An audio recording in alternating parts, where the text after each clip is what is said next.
again talking about pregnancy this time and natural childbirth, um, and our story, pretty much our stories, because we've had two so far, two births, but not two natural childbirths. But I'll get into that in a minute. Um, but yeah, excuse my knee.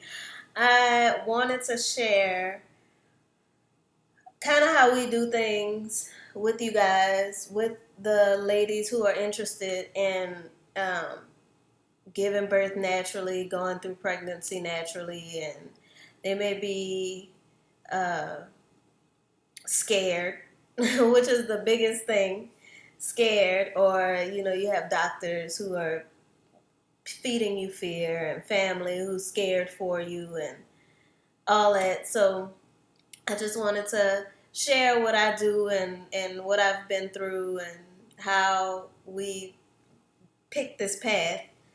Um, well, first of all, y'all know we got two kids so far, another one on the way. As you can see, I'm quite pregnant.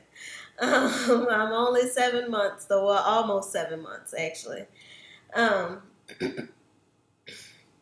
and my first was a preemie. He came at 29 weeks. And I was alone, and I wouldn't say I was scared, but it didn't go the way that I wanted it to. The first time I was planning a home birth, though I didn't have anyone to be there with me. Um, and I'm glad it did go the way that it went because I was not prepared for a home birth. I had done some research. I had read some books, and you know, watched some videos and read some other women's stories and things like that. But I really wasn't prepared because I was alone. I was young, um, and I had the wrong reasons. Really, it was more of a rebellion. And you read women who say, I went to the doctor and it went this way and it went that way and I wanted to do it naturally and they wouldn't listen and this, that, and the third. So I'm glad he came early, but there were a lot of drawbacks, a lot of drawbacks to that situation. And I did get to see the side of the coin that those women were speaking about. So I can kind of weigh, a home birth versus a hospital medicated birth full of interventions and things like that. So my first birth, like I said, he came at 29 weeks. My water broke at 26 weeks. And they put me on bed rest in the hospital, which was okay. Um, I laid for 3 weeks, and one day they just came in the room and were like, "We're gonna induce you today." And I was like, "Well, you said you wanted to wait until 32 weeks." And they were like, "Well, no, your temperature is a little high." I had a temperature of 99.1. And they said they were gonna induce me just to be safe. And that's when I did get scared. I was like, I'm only 29 weeks pregnant. What's going to happen, to my baby and things like that. And I went in to labor. They induced my labor. They gave me a medicine that actually has been outlawed. You're not supposed to give it to pregnant women because there's a chance that their uterus will rupture. But they gave it to me anyways. Now, mind you, I was a Medicaid patient, so that could have been the reason, or it could have been something else. I'm not sure. But they gave me this pill called Cytotec, and I was in the most excruciating pain ever. But I still had the mentality of, I don't want epidural. I don't want any kind of pain medicine. I just want to get through this with as little drugs as possible, especially in my baby's system because he's so early. And I had a nurse who was like, "You're gonna take some kind of medicine because you're scaring the other women on the floor, and other women are laboring, and you're being too loud." The medicine had me in so much pain, as it was contracting my uterus for me, I was on the floor, but I still wanted to just push through it and get the baby out. So maybe I would say 45 minutes before I actually had him, um, she came in really, really pressuring me, and I went ahead and let them do the epidural. And maybe 10 to 20 minutes later, I had the worst reaction to the epidural ever. I was convulsing. I couldn't stop myself from shaking. Um, it was strange. It was very strange. If you've had an epidural and you didn't have that reaction, kudos for you. But I had a horrible reaction to epidural. And it may be because I hadn't taken any medicines previous to um, the side attack, and I don't even take Tylenol, so my body wasn't really used to that kind of chemical overload, and it was bad. I shook and I convulsed all the way through the birth, maybe for an hour or two after the birth as well. It was horrible, and I couldn't feel myself pushing. I did push him out, but I couldn't feel myself push him out. And I really was upset about the way that it went because I had a plan. I told them that I did not want any kind of pain management, any kind of pain medication. So don't offer it to me, because I had been taking Bradley method classes during the pregnancy previous to that, so that I would know how to manage my pain myself. I had my birthing ball, I had, my breathing, I had my music going. And after I started to really, really feel the pain, it was like a revolving door of interventions, and it was definitely difficult for me to. I felt like I was very disconnected from my birth, and they took my son as soon as I had him. They took him away.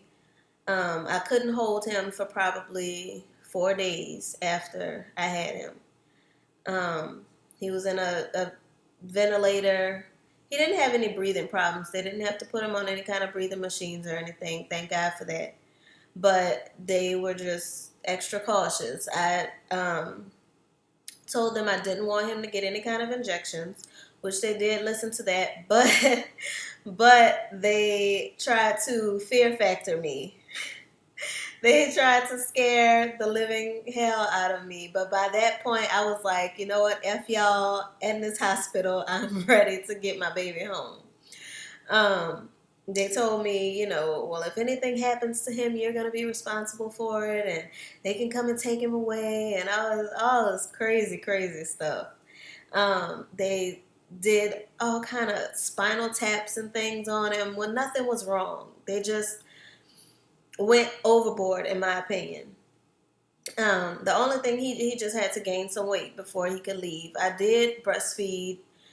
They fed him through a tube, and I kept pumping and pumping and pumping until they told me to stop bringing milk because it was too much. I was taking up all the space in their freezer.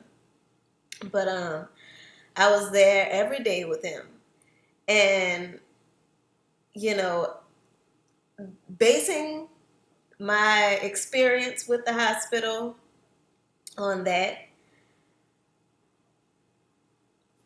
I can only say that there's a time and a place for hospital births, and all the time is not it.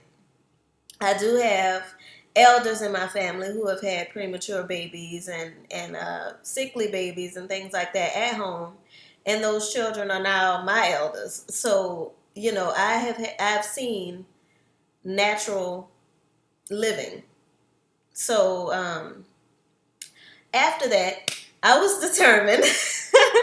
I was determined that the next time I would do what I needed to do to make sure that I got the home birth that I wanted, that I took it easy, which is why I feel I ended up, going into labor prematurely and breaking my water prematurely, is because I was trying to do everything on my own. I was in a city. I didn't know anyone.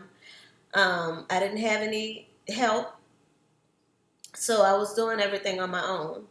And my body was trying to be pregnant and I was trying to be not pregnant. Not pregnant, but I was trying to be superwoman while I was pregnant.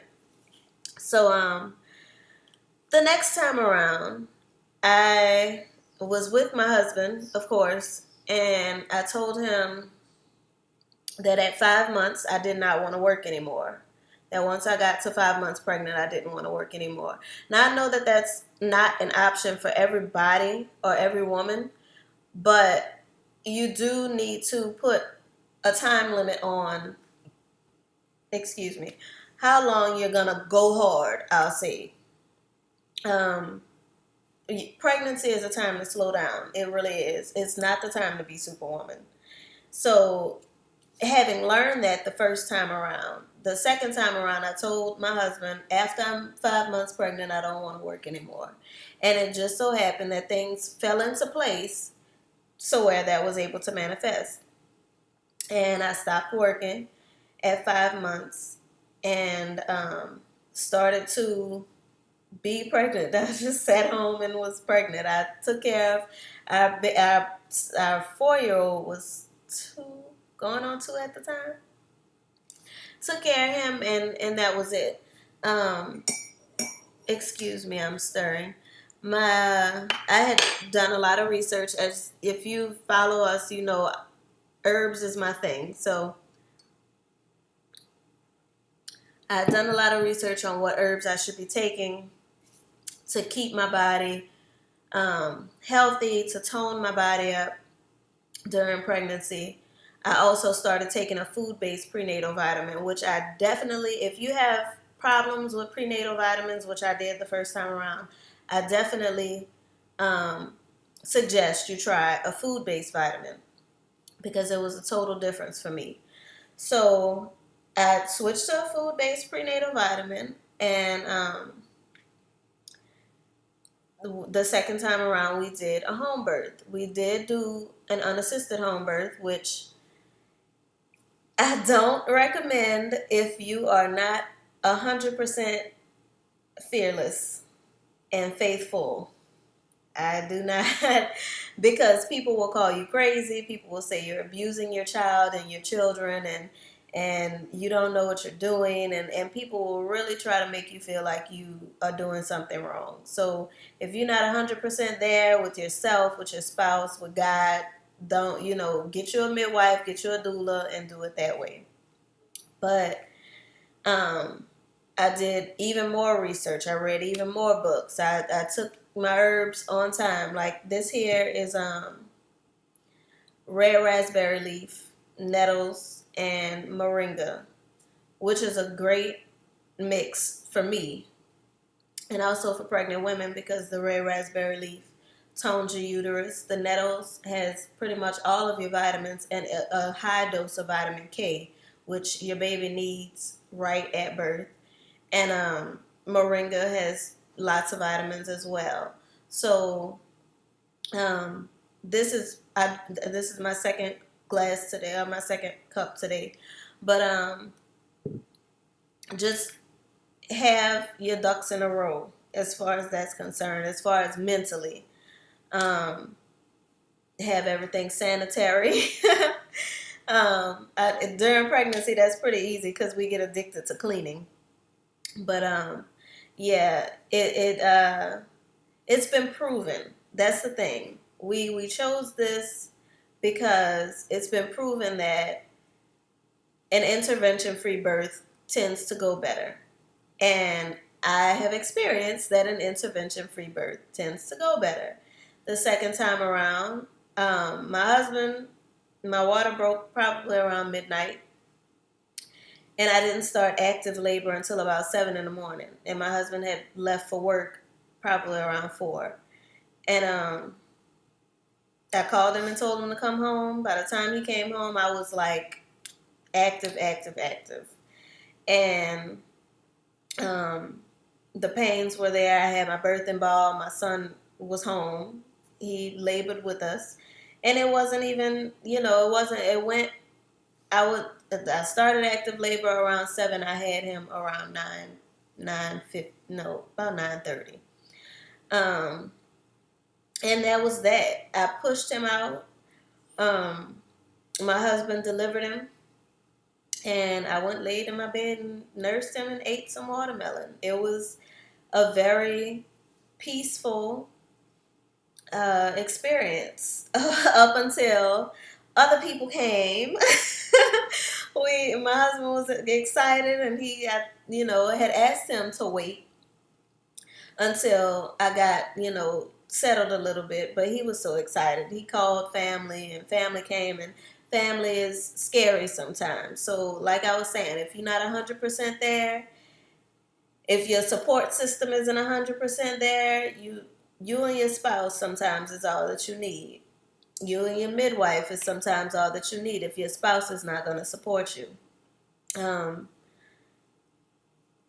you don't need the whole world to be there, because the more interruptions you invite into birth, the more chaotic it gets. TV produces fear, pretty much. They're in the business of making us fearful so that we can keep the money train going for the hospitals and the doctors. And not to say that there isn't a time and a place for doctors. Like I said, there's a time and a place for that, but every birth is not that time.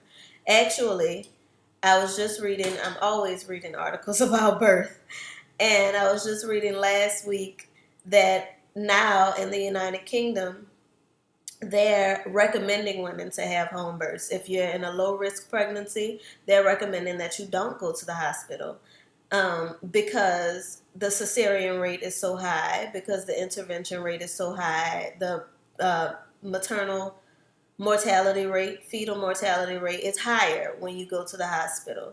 And, they put all these emergency situations on TV to make you think that birth is an emergency, and really it isn't. And that's why we choose to do it the way that we do it, because we understand that, women have been giving birth since time. Women have been giving birth since the beginning. So, and animals give birth naturally. Plants give birth naturally. Technically, everything gives birth naturally. And I'm not a doctor, so I can't give you medical advice. I can only tell you what worked for me. Giving birth naturally worked better for me. I know a lot of women who are like, F the natural thing. I don't want to feel any pain. I don't want to surprise birth. Schedule my C-section and get it over with. But, that's not most women. Most women want to experience birth. Most women women who haven't been, programmed by TV, want to experience birth. And I tell you, the pain, it's bad. It's bad. It's not, this great thing, but there are different techniques that you can use to manage that pain. You can breathe through it, and breathing is like one of the best ways to manage pain is simply breathing with it. So, like I said, I know it's women who are like, no, I'm modern. The medicine is out there. Give me the medicine. But for the women who want to experience their birth, who don't want to be numb all the way through, it's women out here who are doing it. And it's not as scary as the TV will make it seem, as the doctors will make it seem, because they will scare you. They will try. I will tell you, when I was in the hospital with my first son, one of his doctors actually cornered me cornered me in an elevator and was like, we need to do some kind of study or experiment on him. And I was like, no, you don't. Is there a reason why? Well, no, we just need to make sure. And I said, well, no, I don't want those, whatever it was he was offering. Well, I just need to let you know that this hospital isn't going to be responsible when something happens to him. And seriously, they do this to young women who are on their own. And sitting in the NICU with my son he was born in March, and they let him go home in May. staying there with him for so long, I will tell you, young black women come in and out alone all day long. And they're doing so many things to our children that we just don't even have a clue about because we don't have the protection of a husband, the protection of family who know better, the protection of a midwife, the protection of a doula. So, try to build your support system and get some people on your team who care about your best interest and the best interest of your child. Not people who have been programmed and conditioned and say, oh, get them the vaccinations because that's what everybody's doing. And you don't want to. People who really are invested in finding out, what's best and sticking behind you when you decide what you want to do. You know, now I do have a husband. All praises for that. One of our family members called the ambulance for nothing, and we got to the hospital, and they were like, "Why are you here? Your baby is here already. Like, what are you here for?" And I thankfully I did have a nurse that time because the doctor actually that time was like, "Well, you're so irresponsible. Why would you not come to the hospital to have a baby?" And the nurse came in and she whispered in my ear, she said, "Don't let them scare you into anything." And it was a white lady. She said, "Don't let them scare you into anything. What you did was just fine. Your child is healthy. They don't have to take your baby away for any reason. So don't let them." And that was so reassuring, and I'm blessed that I went through that as well because a lot of women are in risky pregnancies. A lot of women are on their own and they're like, "Oh, I'm not going to go to the hospital," just like I was the first time. "I'm not going to go to the hospital because there's all these people there and they're not going to." There are some nurses, there are some doctors who, will listen to you, will follow your birth plan, so don't feel like you have to rebel against the system. That's not why we're doing this. We're doing this because we know and we understand that the body functions naturally. We know that we've been through it before and it worked. So we know that if we were on the way to the hospital and the baby was ready to come, the baby would come and he would be healthy and he would be lively in the car. A child is going to be birthed as it will be birthed. Christ was birthed in a manger. Come on now. So that's why we go about things the way that we do. Like I said, I always drink my teas and things like that. Give me a second, matter of fact, because I need to take a big swig.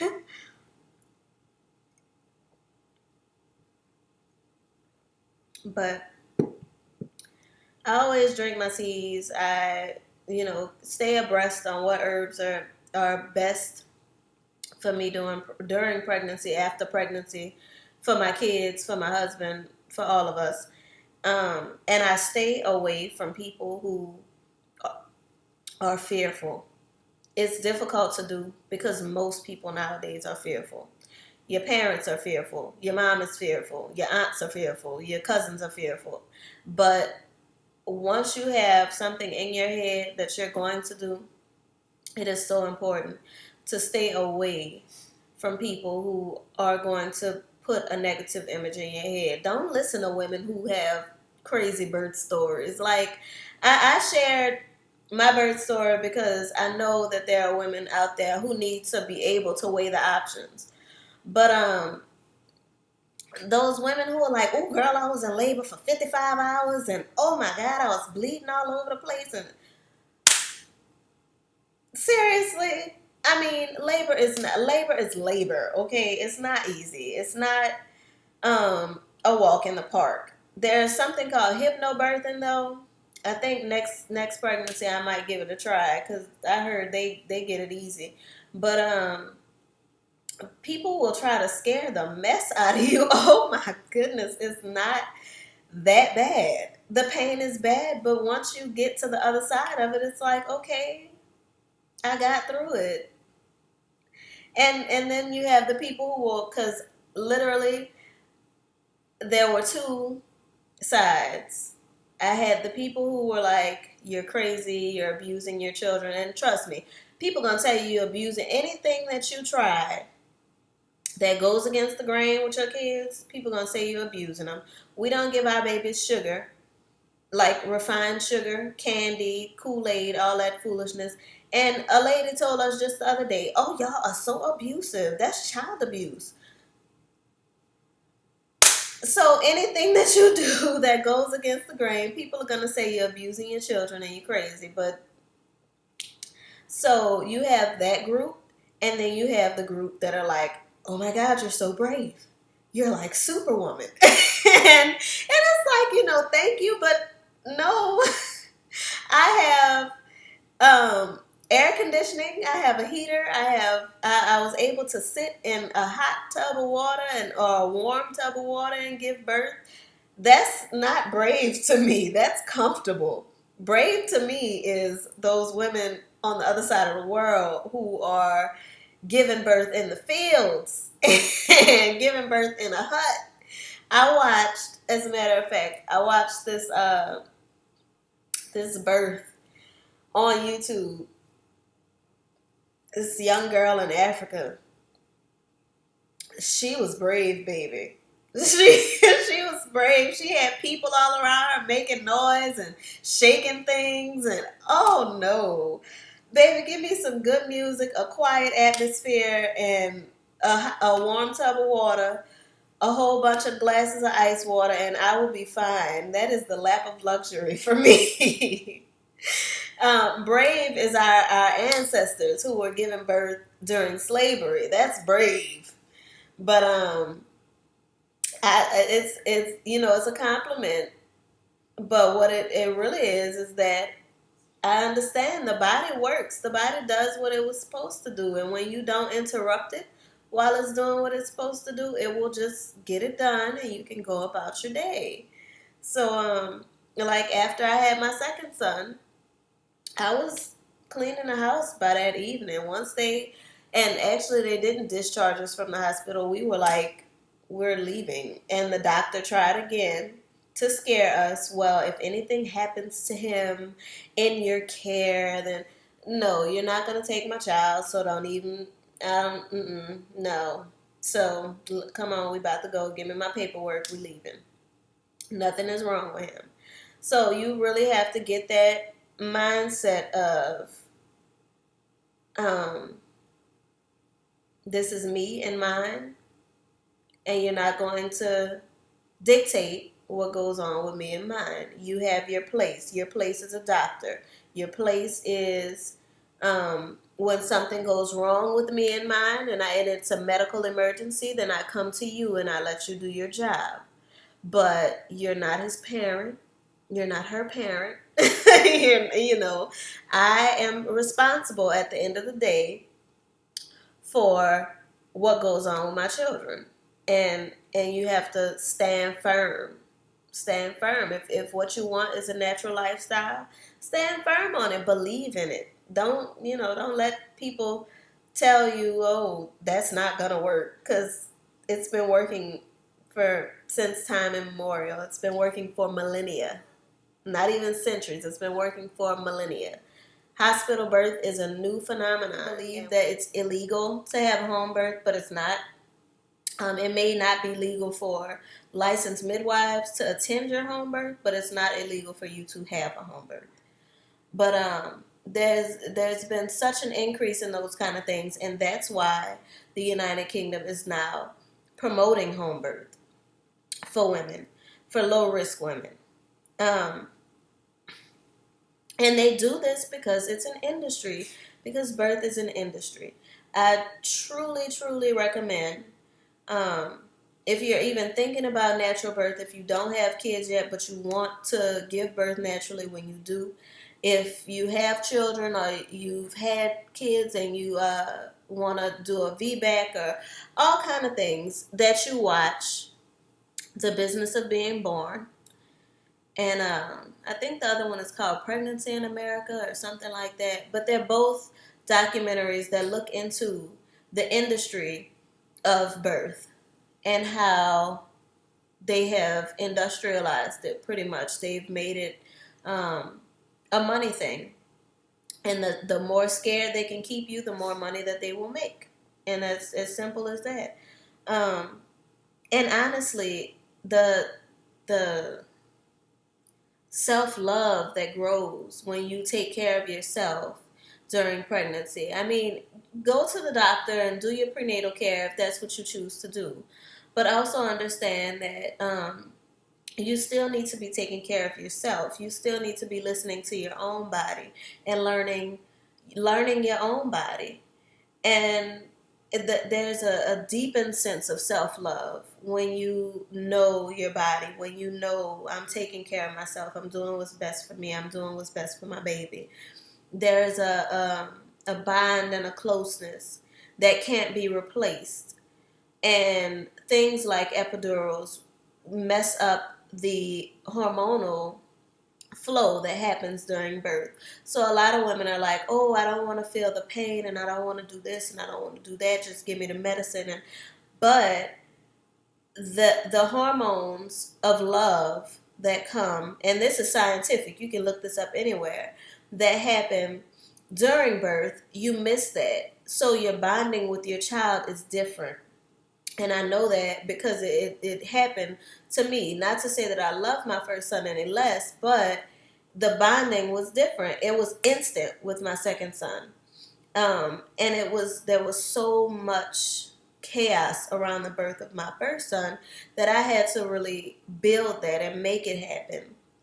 And I see that there's almost a numbness in motherhood nowadays. There's the numbness that happens with a medical birth, or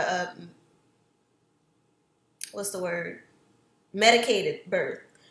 That numbness is manifesting in the actual development of the child and the development of the mother nowadays. It's like a separation almost. You have this baby, 6 weeks later you send them to daycare, and it's like, and then you send them to school, and it's like, and they learn to respect those authority figures, but they don't respect you. And they learn to bond and be close to their teachers and their grandparents, if that's who's keeping them, and things like that. But that same closeness they don't find with you. And I definitely experienced that with my first son. We had to build that closeness, but he was definitely closer to my dad than he was to me, as a little bitty baby. And the trust that you gain for yourself, you gain a trust in God. Because that second time when we did have a home birth, I will say, I thought at one point I was not going to make it because the pain was that bad. And it was quick, but the pain was that bad. And all I could hear in my head was, fear not, for the Lord your God is with you. And not everyone is so-called religious, and we're not religious either, but we do follow the Bible. We keep the laws in the Bible. And that really stuck with me. I could literally hear the voice of God in my head during that birth telling me, don't be afraid, I'm here. Don't be afraid, I'm here. Don't be afraid, I'm here. And we made it through. We made it through just fine. And the trust that you gain for your partner, I can really, really say that my husband didn't even trust himself as a man. And he'll go deeper into that when we sit together and do a video on home birth and what we experienced during it as we get closer to this birth.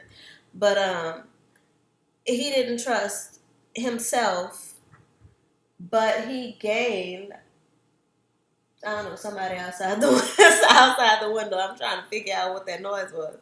But because he saw that I trusted him with something so serious, something like my life, something like our unborn child's life, I trusted him fully.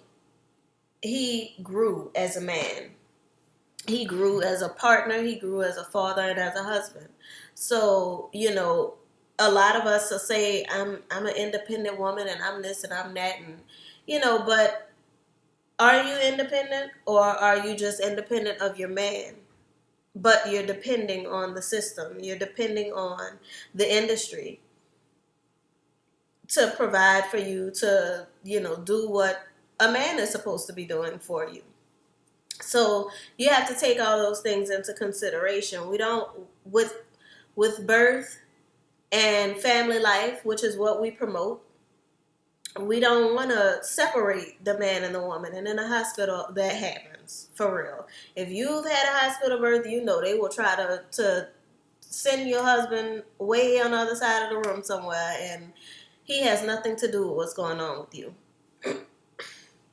But it strengthened our marriage, it strengthened our friendship, it strengthened and we had to go through some stuff after that to get to that strength. But making it through that really strengthened us as a couple, and it strengthened me as a woman, it strengthened him as a man, it strengthened our faith and our trust in God big time. Big time. And it really left an impression on our son, because he was able to watch us go through that together. He was able to labor with us, and it wasn't traumatic for him at all. For those who are like, oh my God, I don't want to traumatize my child, it wasn't. He screamed when I screamed, but he wasn't screaming because he was scared. He was screaming because he was two. And he was like, oh, they're making noise, I can make noise too right now. But and if that's an issue, send your kids to their grandparents during that time, But like I said, I'm not telling you, oh, go have a home birth or go have an unassisted home birth, but it's definitely a consideration if what you want to do is live naturally and do things in accordance and do things in order. So I know a lot of women whose husbands are now midwives because they've delivered their children, and he will tell you that's one of the biggest things that has happened to him in his life that has really been life-changing for him, is being able to deliver his own baby. And it's just a wonderful thing. So like I said, I go all the way through. This time I've gone the whole way. We did go to the doctor initially to get the ultrasound and figure out whether there was a baby in there, whether it was a single, things like that. But since then, I have been taking my food-based vitamin. I have been drinking my herbs and juicing a little bit, eating well, eating a lot. The best part of pregnancy. I've been eating a lot and drinking a lot of water. I've been eating a lot of ice, so that counts as drinking a lot of water too. And I know that they say eating a lot of ice is like a sign of anemia or things like that. You just have to make sure you're keeping your iron up and all that. So I just like ice. I like ice when I'm not pregnant. So I really like it when I'm pregnant. But I've never had an issue so far. I have, like you've seen my sons, I have 2 healthy sons. So that's my stories and my experience with pregnancy and birth. And this pregnancy, everybody says I look great, and oh God, you look so beautiful, but this has definitely been one of the most challenging pregnancies so far. As you can see, I am quite pregnant, okay, and I'll be 7 months next week. So, and I'm very small statured. I'm 4'11", and before I was pregnant, I was 100 pounds. So I have put myself on a partial bed rest right now. I'll probably go on full bed rest after I hit 7 months, and just move around when it's completely necessary. Because this baby is heavy, it's big, it's like up here and down here at the same time. I get kicked and punched at the same time. But hormonally, I've been doing great. I haven't been, what are they? I don't know. It's not a bridezilla because you're pregnant. I don't know what it is, but I've been doing well with that. And I think that's about it. But I'm gonna let y'all go now. I just wanted to share with those who care to know what we practice and how we go about things and how it's been going for us and why we choose to do the things that we do. Um, don't come on my video with all your fear mongering. Okay, there are other women out there for that. Do not come in my comments talking about abusing my children, because if you watch the video, you know I do not care. My children have not a bruise. They're very well taken care of and they're very happy. So don't even start. But anywho, anyone else though, anyone who has questions or comments or who just want to tell me that I'm glowing and I'm pregnant, please do, because there are so many people who say, oh, you're so humongous now. Oh my God, you're so big. And that's horrible. You don't tell a pregnant woman that. But I hope you guys have a great day. I hope this has been a blessing to you. I hope it's been inspirational, and be great and be inspired. Peace.